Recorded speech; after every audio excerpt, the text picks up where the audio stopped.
एक बार भगवान बुद्ध मगध के एक राज्य में ठहरे हुए थे। उसी राज्य में एक मोची भी रहता था और उस मोची के घर के सामने एक तालाब था। मोची अगली सुबह जब उसमें पानी भरने के लिए जाता है तो देखता है कि उस तालाब में एक दिव्य फूल खिला हुआ है। अब मोची उस दिव्य फूल को देखता है तो उसकी तरफ आकर्षित होने लगता है। तालाब में से उस फूल को निकालकर अपने पत्नी को दिखाता है, कहता है देखो ना, ये कितना अद्भुत फूल देखने में प्रतीत हो रहा है।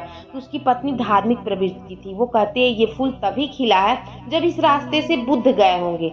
तो मोची कहता है कि इस फूल को हम लोग अपने पास रख के क्या करेंगे, और ये देखने में इतना अद्भुत लग रहा है, तो अगर हम इसे महाराज को भेंट कर देंगे तो वो हो सकता हो कि हमें कुछ उपहार दे दे। तो उसकी पत्नी हाँ कह देती है। अब मोची उस पुष्प को लेके जाने लगता है महाराज को भेंट देने के लिए। अभी कुछ दूर तक गया होता है कि एक व्यापारी रास्ते में मिलता है। वो कहता है ये फूल मुझे दे दो, बदले में मैं तुम्हें स्वर्ण की 100 मुद्राएं दूंगा। तो मोची मना कर देता है, कहता है नहीं, मैं इसे महाराज को ही दूंगा।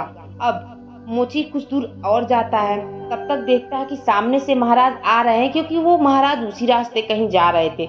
अब महाराज देखते हैं जब मोची के हाथ में इतना सुंदर फूल, तो वो कहते हैं ये फूल तुम मुझे दे दो, बदले में मैं तुम्हें 1000 स्वर्ण की मुद्राएं दूंगा।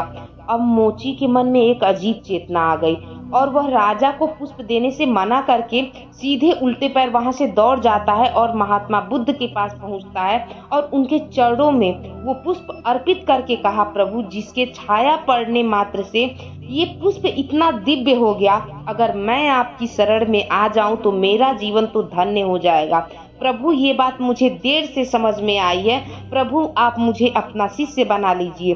फिर वह मोची भगवान बुद्ध का शिष्य बन गया। इस प्रेरक कहानी से हमें ये सीख मिलती है, हमें अपने जीवन में ऐसी कई चीजें हैं जो अपनी तरफ आकर्षित करती हैं, लेकिन हमें उनके लालच में नहीं पड़ के अपने ज्ञान का प्रयोग करके अपने जीवन में सही मार्ग का चुनाव करना चाहिए।